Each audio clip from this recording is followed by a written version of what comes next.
नमस्कार दोस्तों, आज के वीडियो में हम बात करेंगे 0 डिग्री का कोण कब बनता है, कितनी बार बनता है, साथ ही परीक्षा में किस प्रकार के प्रश्न पूछे जाते हैं।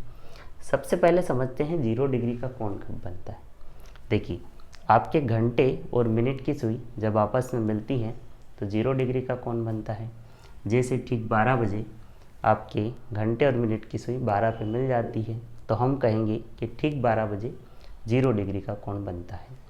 अब एक प्रश्न परीक्षा में पूछा गया है कि 12 व 1 के बीच 0 डिग्री का कोण कब बनता है, तो आप कहेंगे ठीक 12 बजे बनता है, क्योंकि 12 के बाद ये आपके मिनट की सुई और घंटे की सुई चलना स्टार्ट करती हैं। तो 1 घंटे भर बाद क्या होता है, आपकी जो घंटे की सुई है वो 1 पे आ जाती है और मिनट की सुई पूरा घूम के फिर से 12 पे आ जाती है। मतलब 12 और 1 के बीच में और कहीं नहीं मिलती है आपस में।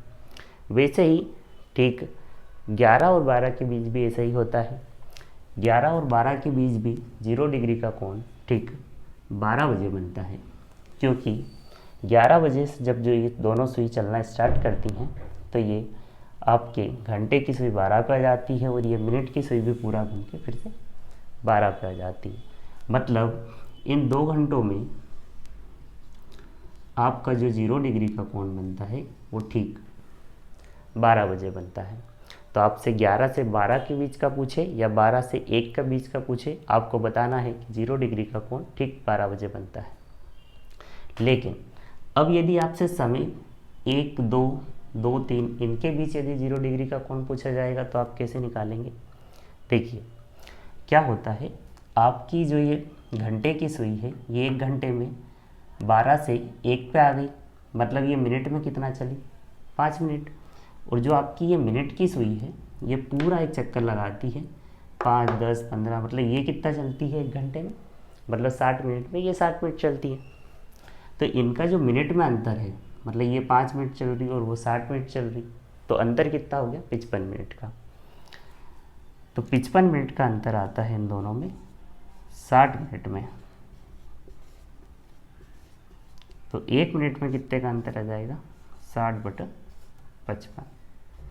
इसको काटेंगे 5 से तो आपका आ जाएगा 12/11। अब आपको कैसे निकालना है समय। जैसे मैं आपसे पूछूं 3 और 4 के बीच 0 डिग्री का कोण कब बनेगा। अब देखिए, आपसे प्रश्न पूछा जाएगा कि 3 और 4 के बीच में 0 डिग्री का कोण कब बनेगा, या पूछा जा सकता है कि 3 और 4 के बीच सुइयों मतलब आपकी जो सुइयाँ हैं वो आपस में कब मिलेगी, या पूछा जाएगा कि सुइयाँ कब आपस में संपाती होगी। अब इस संपाती होना का क्या मतलब होता है, इसका मतलब होता है कि जब एक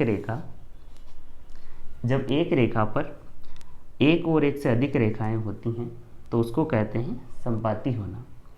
तो यहाँ पे क्या हो रहा है, देखिए 12 पे ये एक रेखा है, रेखा मतलब लाइन, उस पर एक और लाइन भी है, तो इसको कहते हैं संपाती होना। तो कभी कभी आपसे इस प्रकार का प्रश्न भी पूछ लिया जाता है। तो आपको क्या करना है, जैसे 3 और 4 के बीच में 0 डिग्री का कोण कब बनेगा वो निकालना है। तो कैसे निकालेंगे, देखिए उसके लिए पहले आपको क्या करना है, आपके हिसाब से कब बन रहा है 3 और 4 के बीच। देखिए जब 3:15 होंगे तो लगभग ये दोनों कांटे एक दूसरे के ऊपर होंगे, मतलब आपस में मिल जाएंगे। तो हम लिख लेंगे 3:15। लेकिन अभी हमने देखा कि इनका जो अंतर होता है 1 घंटे में चलने का वो होता है 1 मिनट में 12/11 का। तो 15 मिनट में कितना हो जाएगा, तो हमें इस वाले में कुछ नहीं करना है, ये मिनट में 12/11 का गुणा करना है। तो 12 का जब गुणा हम 15 में करेंगे तो देखिए 12×5 = 60, 6 आएगा, 12 एकम 12 और 6 18, 180 हो जाएगा, डिवाइडेड बाय 11 करेंगे। अब इसको 11 से हम काटेंगे, 11 एकम 11, 7 बचेगा, ठीक है, 11 6 66, ठीक है, कितना बच जाएगा 4/11, ठीक है ना।